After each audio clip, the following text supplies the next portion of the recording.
I don't know about you, but whenever I get to a new place, I love the idea of being able to see behind the scenes, through the doors or down the stairwells. But obviously, far too polite to ask. Well, today, I've got a licence to be nosy. Hello, you. Hello, old friend. Just off the high street, hidden from prying eyes, tiers of back-to-back houses were built into Whitby's steep cliffs to house fishing families. Passages known to locals as the Yards, Whitby's best-kept secret.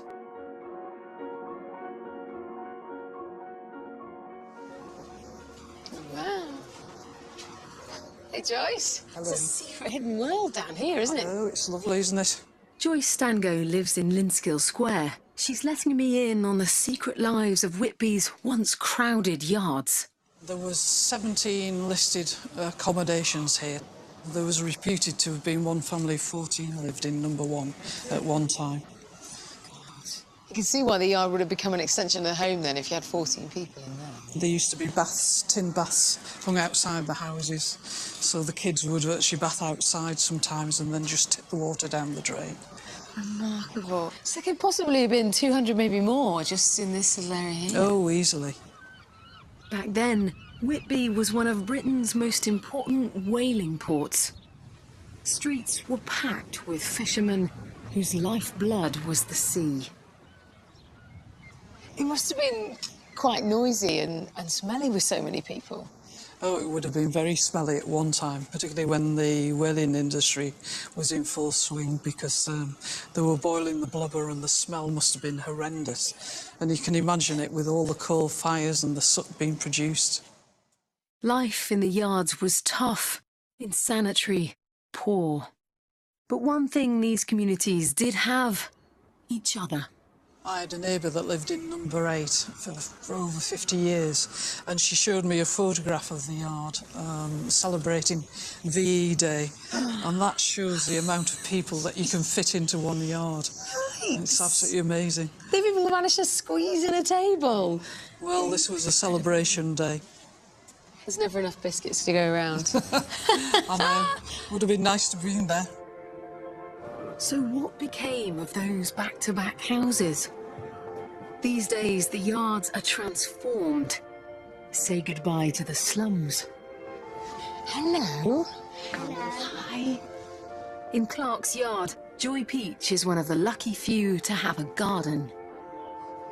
Hi, Joy. Hello, Annie. How are you? Hello. Good to see you. You too. I was not expecting gardens in the yards. Right, well, there are only 2 yards, I think, which have gardens. And we have gardens because originally there was a 3-storey terrace of cottages here.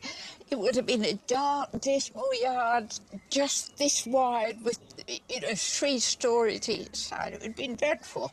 But fortunately, they were all knocked down in the slum clearance in the 20s, 30s, whatever.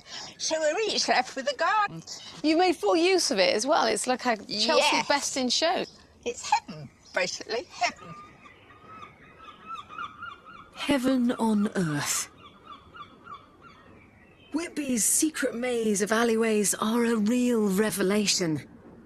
And I've heard there's still more treasure tucked away. Hi, Ellie. Are you all right? Yeah. Christoph is kindly pointing me to a special view of Whitby the yards reveal. If you go to the top of these steps, but don't run, I really won't be, I can assure you of that. you can then look down on this side of Church Street. You can see how amazing the yards are. There's a yard behind that house. There's a yard behind my house. And so they go on, yeah. So all the way up here. Thanks, Chris. Bye. See you later.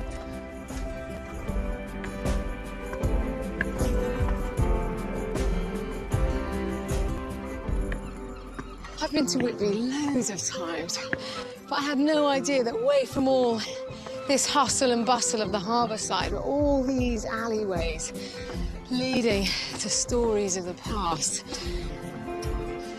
Now that is a view. Thank goodness some of them have remained. to tell us about their secret lives.